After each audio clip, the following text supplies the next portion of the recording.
Hey guys, thanks for tuning in to Hendu's show. We're so excited that you're here. Hey guys, how's it going?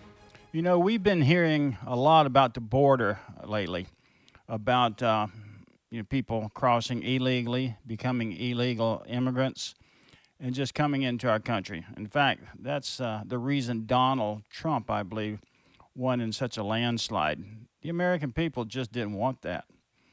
Now, my personal views is I'm for immigration, but legal immigration. You know, immigrants are the best people in the world. I mean, they're usually really hardworking, and they understand when they get here what a great country we have. They're usually coming from some place that they don't want to live. I mean, try living in Venezuela for a while. Tell me what you think. But anyways, you know, it's easy to say, oh, you know, just do this and that and get in here. So I thought I would kind of read out to you what's actually needed to become a U.S. citizen. So give me a second here. Now, this is called the 10 Steps to Naturalization, becoming a naturalized citizen. All right, the first thing you have to do is you have to determine if you're ready to be a U.S. citizen. Okay, were you born in the United States or a territory in the United States? If so, you're already a citizen. Was at least one of your parents a United States citizen before you turned 18? If so, you're a citizen.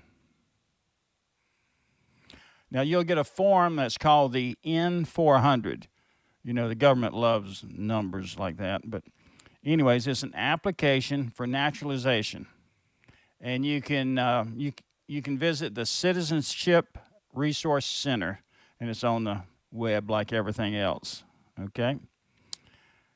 Prepare Form N-400, your application for naturalization. Here's what you do: you complete and sign the form.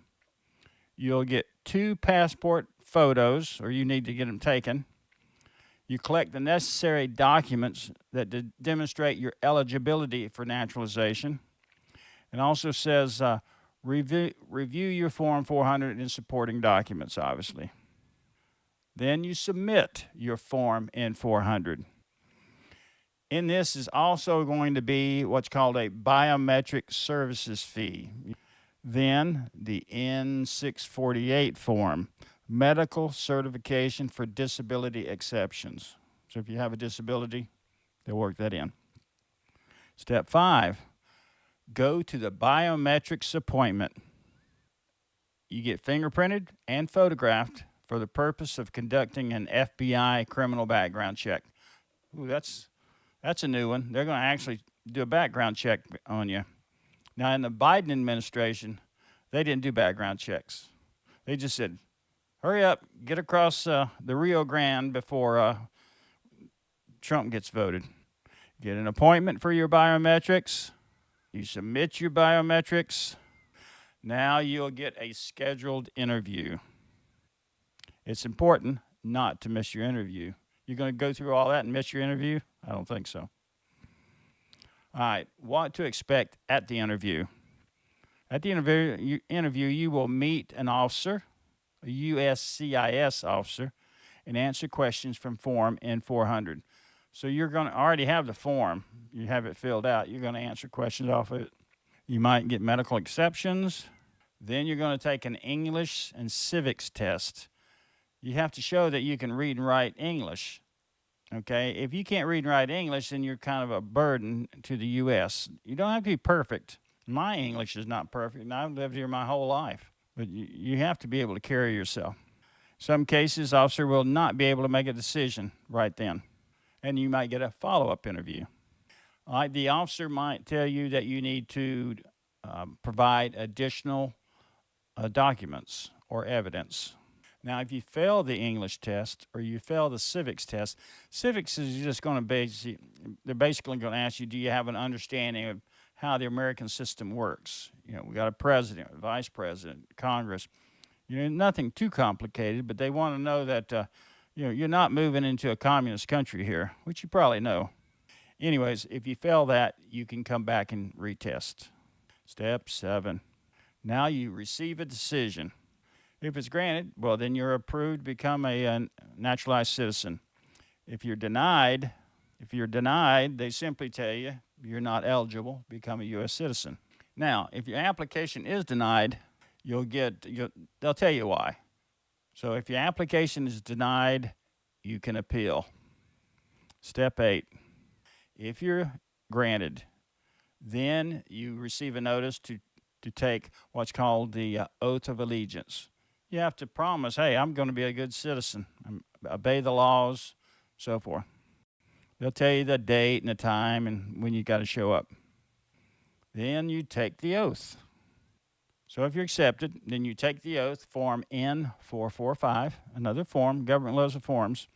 You report to the oath ceremony. You check in with the USCIS, the officer.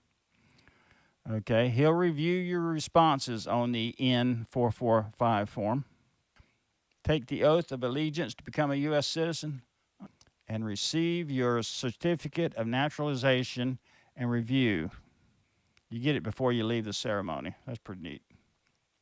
Here's the great things about you being a U.S. citizen. I'll just add this. You have the rights, freedom to express yourself, unless you're on Twitter. Freedom to worship as you wish, unless it's during COVID. Then they'll lock you up for go to church. This is under Biden. Right to a prompt, fair trial by jury. Unless your last name's Trump.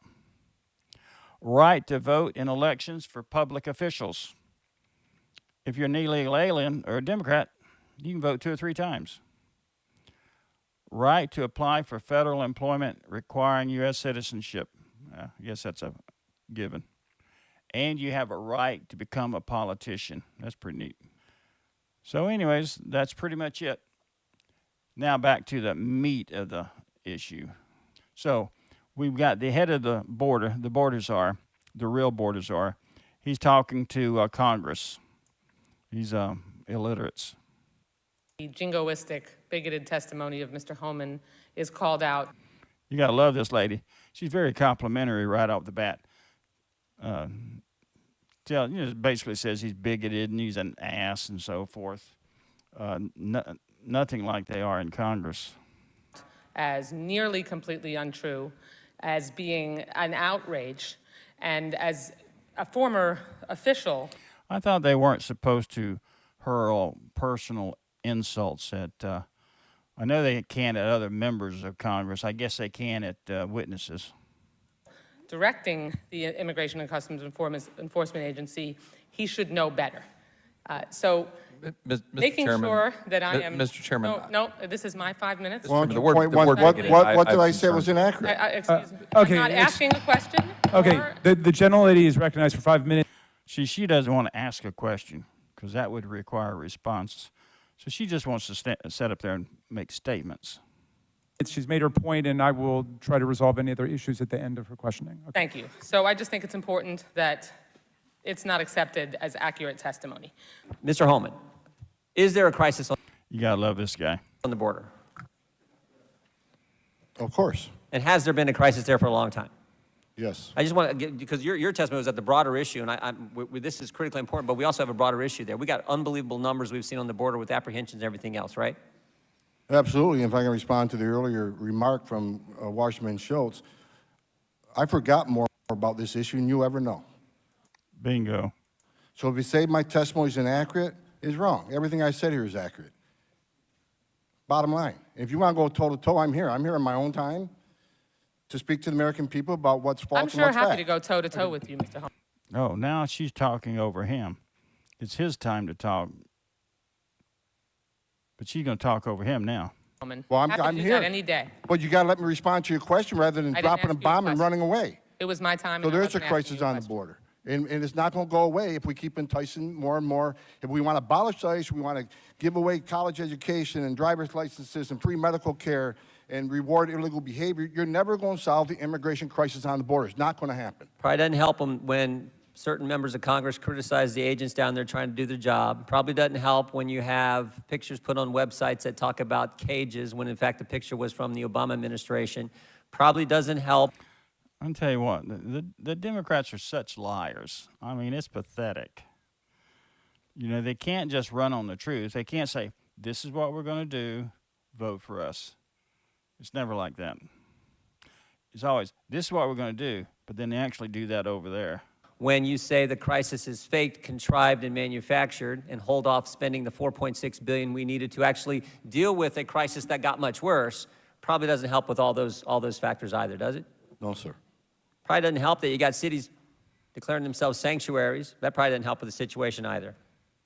And it doesn't help to have a missed message that all of a sudden deferred action is going away, that all of a sudden prosecutor discretion is going away for this policy change. I myself have approved many requests for stays of removal for medical issues.